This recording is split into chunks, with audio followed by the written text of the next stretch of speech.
How to choose right broker in India and मैं कौन सा ब्रोकर यूज करता हूँ एंड कैसे तुम अपने कैपिटल को सेफ रख सकते हो, ये सब इस वीडियो में देखेंगे। लास्ट में कुछ टिप्स डिस्कस करेंगे जिससे तुम अपनी मनी को सेफ रख सकते हो। So let's just get started. तो एज अ फॉरेक्स ट्रेडर तुम्हारे पास इंडिया में फॉरेक्स ट्रेड करने के लिए दो रास्ते होते हैं। पहला होता है सेबी रजिस्टर्ड ब्रोकर के साथ जाना एंड दूसरा होता है नॉन सेबी रजिस्टर्ड ब्रोकर के साथ जाना, बट वो ब्रोकर जो इंटरनेशनली रजिस्टर्ड है। सेबी रजिस्टर्ड ब्रोकर जैसे कि interactive markets and angel broking. But जो सेबी रजिस्टर्ड ब्रोकर है उनके साथ प्रॉब्लम ये है कि वो नॉर्मल फॉरेक्स मार्केट की तरह परफॉर्म नहीं करते। इसका मतलब ये है कि तुम्हारे ऊपर लिमिटेशंस होती है, जैसे कि तुम सिर्फ इंडिया टाइम में ट्रेड कर सकते हो, for example 9 to 4 PM and उसके बाद मार्केट क्लोज हो जाता है एंड तुम यूएस से ट्रेड नहीं कर पाओगे। इसका डिसएडवांटेज ये है कि यूएसए में ही इस मार्केट में सबसे ज्यादा वॉल्यूम आता है एंड पेयर जैसे कि गोल्ड एंड यूरोयूएसडी सबसे ज्यादा वोलेटाइल होता है। अगर तुम सेबी रजिस्टर्ड ब्रोकर के साथ ट्रेड करते हो तो ऐसा पॉसिबल है कि तुम काफी सारे बड़े बड़े मूव फॉरेक्स में मिस कर दो। तो अब हमारे पास कौन सा पाथ बचा, वो है नॉन रजिस्टर्ड सेबी ब्रोकर्स, मतलब इस तरह के ब्रोकर्स जो इंडिया में रजिस्टर्ड नहीं है यानी सेबी रेगुलेटेड नहीं है। इसका एग्जांपल हो सकता है OctaFX, Exness, XM markets and FXCM and IC markets. Non SEBI registered broker को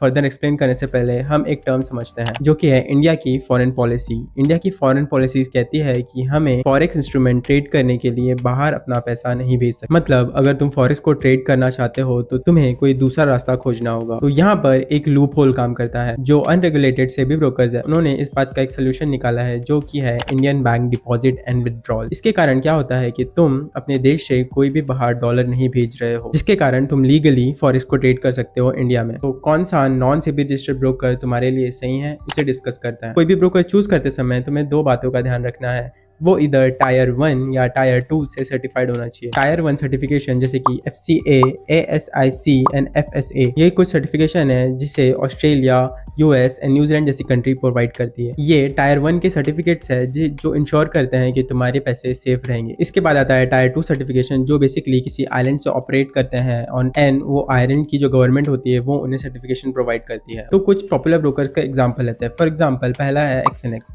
एक्सनेक्स जो है वो टायर 1 से सर्टिफाइड है एंड इंडियन बैंक्स में डिपॉजिट एंड विड्रॉल का ऑप्शन भी देता है। एक्सनेस अच्छा ब्रोकर हो सकता है, बट रुको, इसके साथ एक प्रॉब्लम है।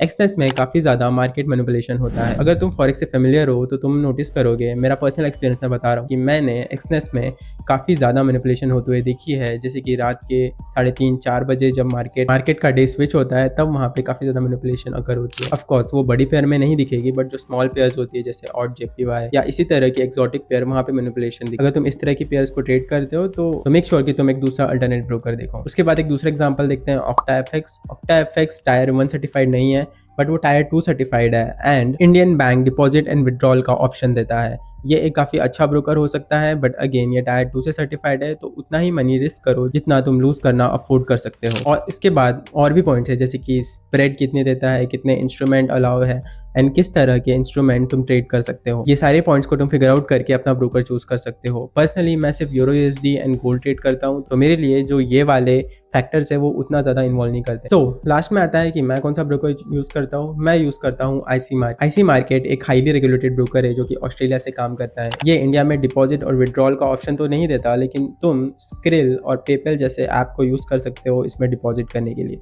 अगर तुम्हें उसमें वीडियो चाहिए तुम डेफिनेटली कमेंट करके मुझे बता सकते हो। एक बार कंक्लूड करते हैं। अगेन अगर तुम्हें सेबी रजिस्टर्ड ब्रोकर से ट्रेड करना है तो वो है angel broking and interactive markets, but इनमें लिमिटेशंस है कि तुम सिर्फ मार्केट आवर्स में ही ट्रेड कर सकते हो। ओके एंड उसके बाद जो नॉन सेबी रजिस्टर्ड ब्रोकर है जैसे कि Exness, OctaFX, XM market, IC market and FXCM, ये इंटरनेशनल ब्रोकर है जो कि इंटरनेशनल सर्टिफाइड है, जिनका यूज तुम कर सकते हो अगर वो Indian bank deposit and withdrawal का ऑप्शन देते हैं। मैंने अपने अकाउंट को किस तरह से ग्रो करना उस पर एक वीडियो बनाया, तुम उसे यहाँ से देख सकते हो। मैंने गोल्ड को कैसे ट्रेड करना उस पर भी एक वीडियो बनाया, तुम उसे यहाँ से देख सकते हो। That is it for the video. I'll see you.